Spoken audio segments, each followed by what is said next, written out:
زندگی میں ہمیشہ ہم لوگ ہمیشہ گندم کے نصاب کے حساب سے ہی دیتے ہیں کہ گندم کے حساب سے ہم نے صدقہ فطر دینا ہے۔ آپ اگر صاحب حیثیت ہیں گھر میں تو گھر کے اگر آپ کے 5 افراد ہیں تو ان میں سے ایک اگر کشمش کے حساب سے دے لے یا کھجور کے حساب سے دے لے یا جو کے حساب سے دے لے اور ایک دو جو ہیں وہ گندم کے حساب سے دے لیں تو یہ بڑا خوبصورت آپ کا ماحول بن جائے گا، اور جو دین اسلام نے پسند فرمایا ہے جن چیزوں پہ صدقہ فطر دینا وہ ساری کی ساری ادا بھی ہو جائیں گی۔ گندم بھی ادا ہو، گندم کا جو نرخ ہے یعنی زیادہ تر فی زمانہ یوں آپ سمجھ لیں کہ 2 کلو، ایسے تو 1.25 کلو بھی لکھا ہے لیکن 2 کلو 2.5 کلو تک بھی علماء کرام اپنی رائے رکھتے ہیں، لیکن کم از کم 2 کلو گندم، وہ گندم جو آپ، وہ آٹا جو آپ گھر میں استعمال کرتے ہیں، یوز کرتے ہیں، جتنی قیمت اس کی بنتی ہے آپ اس حساب سے صدقہ فطر دے سکتے ہیں۔ اور 4 کلو کے حساب سے اگر آپ نے دینا ہے تو کھجور کے حساب سے دیں گے تو میرا خیال ہے اس وقت 1500-1600 روپے کی کھجور بنتی ہے، جو اچھی کھجور ہے مارکیٹ سے آپ لیں تو ایک شخص اگر کھجور کے حساب سے دینا چاہے تو اتنا ہے، اگر گندم کے حساب سے دینا چاہے تو کم از کم 180 یا 170 روپے بنتا ہے فی زمانہ، اتنا اس شخص کو اگر زیادہ بھی دے سکتا ہے، وہ 200 دینا چاہتا ہے تو بہرحال اس کا صدقہ فطر ادا ہو جائے گا اور اس حساب سے ادا کرنا چاہیے۔ 52.5 تولے چاندی کا نصاب میں نے آپ کو بتا دیا ہے، لیکن صرف اسی پہ نہیں ہے، اگر کسی شخص نے قرض لینا ہے، کسی کو قرض دیا ہوا ہے، اسے پتہ ہے مجھے قرض مل جائے گا، وقتی طور پہ اس کے پاس پیسے نہیں ہیں تو اسے تب بھی دے لینا چاہیے۔ صدقہ فطر ضرور ادا کریں، یہ واجب رہتا ہے،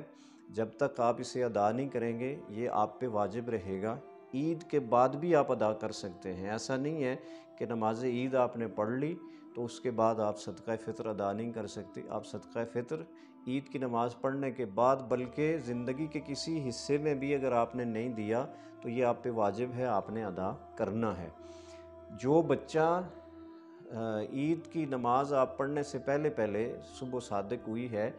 اگر کوئی بچہ صبح پیدا ہوا ہے تو اس پہ بھی صدقہ فطر ہے، صدقہ فطر دینا ہوتا ہے۔ جو کفالت میں ہیں والدین کے ہاں بچے،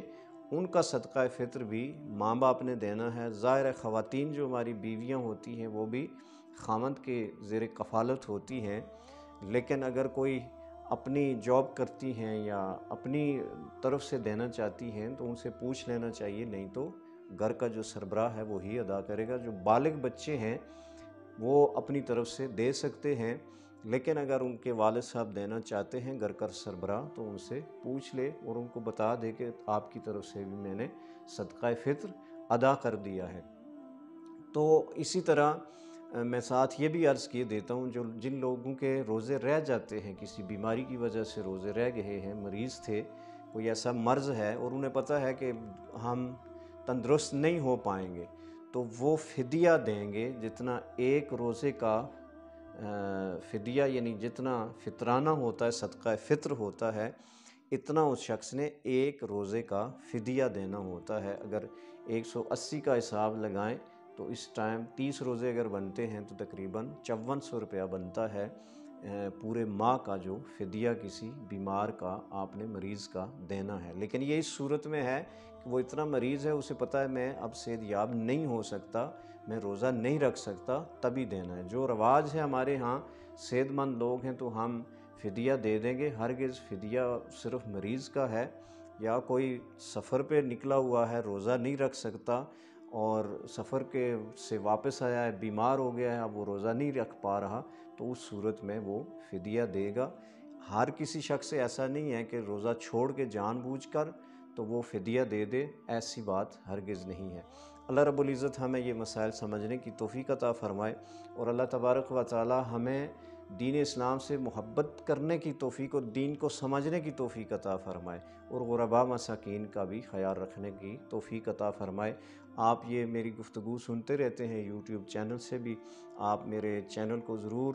دیکھا کریں، ویڈیو شیئر کیا کریں۔ آپ کا یہ پیغام، یہ جو مذہبی پیغام ہے، دینی مسائل ہیں، لوگوں تک پہنچتے ہیں اور آپ میرے چینل کو بھی سبسکرائب کیا کریں، کر لیا کریں، تاکہ دوسروں کو بھی آگاہی دیا کریں، تاکہ دوسرے لوگوں تک بھی یہ مسائل سمجھنے میں آسانی ہو سکے اور مسائل پہنچ سکے۔